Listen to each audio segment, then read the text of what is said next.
Bismillahirrahmanirrahim. Assalamualaikum warahmatullahi wabarakatuh. Perkenalkan, nama saya Cesar Adera Ramritama, nomor induk mahasiswa saya 20.205.10.392.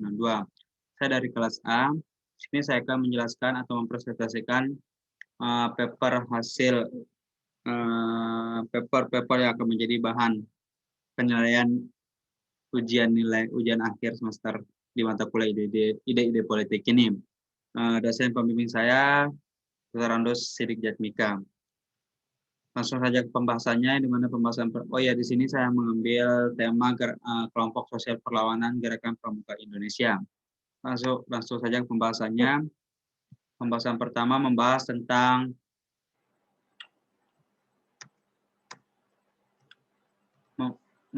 konteks sosial politik kemunculannya, yang mana Gerakan Pramuka memiliki tugas dalam melakukan pendidikan non formal di luar sekolah yang banyak mengajarkan tentang kecintaan terhadap Tuhan dan alam ciptaannya, serta mengajak para anggotanya agar tetap kreatif dan banyak hal. Yang kedua, tujuan Gerakan Pramuka adalah untuk membantu setiap pramuka agar menjadi pribadi yang beriman, bertakwa, memiliki akhlak yang mulia, mempunyai jiwa patriotik, taat terhadap hukum dan disiplin. Kemudian yang ketiga, para anggota pramuka kerap terjun langsung dalam kegiatan sosial di masyarakat. Karena dalam pramuka siswa dilatih kepemimpinan, kerjasama, solidaritas, mandiri, dan keberanian. Next, membahas tentang aspek kepemimpinan. Gerakan pramuka awalnya didirikan oleh Robert Sepp Hanson Smith Baden-Powell. Awalnya gerakan ini ditunjukkan untuk membina kaum muda Inggris yang terlibat dalam tindak kekerasan dan kriminal di tahun 1907. Di Indonesia sendiri Gerakan Pramuka dirintis oleh Sri Sultan Hamengkubuwono pada tanggal 14 Agustus 1961. Dan secara resmi Gerakan Pramuka diperkenalkan ke seluruh rakyat Indonesia.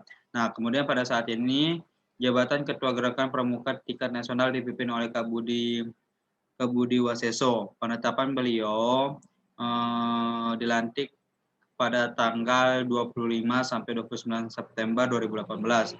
Pemilihan Ketua Kewarnas Gerakan Pramuka berlangsung setiap 5 tahun sekali berdasarkan musyawarah nasional.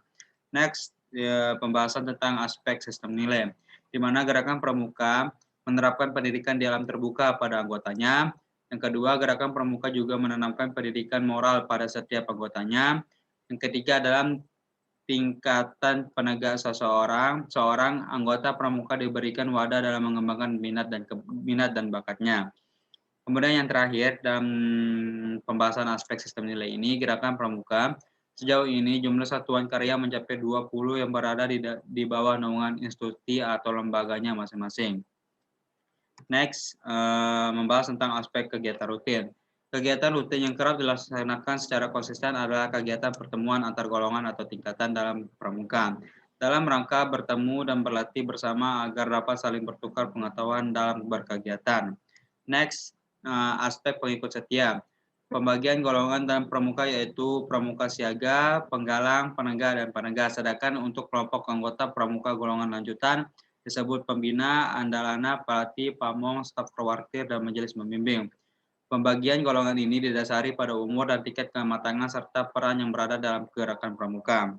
Next, membahas tentang aspek ekspresi simbol kebudayaan.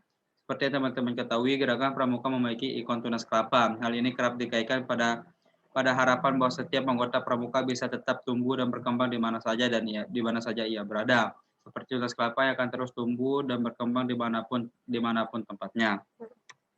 Next, membahas tentang spektrum ideologi. Jadi organisasi Gerakan Pramuka ini termasuk dalam spektrum ideologi far left atau ke kiri, dikarenakan Gerakan Pramuka ini pemilihan ketua Kewarnas Gerakan Pramuka berlangsung setiap 5 tahun sekali berdasarkan musyawarah nasional dan dukungan dari kuartir daerah atau provinsi serta dilantik oleh Presiden Republik Indonesia. Dia juga sikap terhadap perubahan selalu berbeda dan masih banyak lagi hal yang menyatakan Gerakan Pramuka ini termasuk spektrum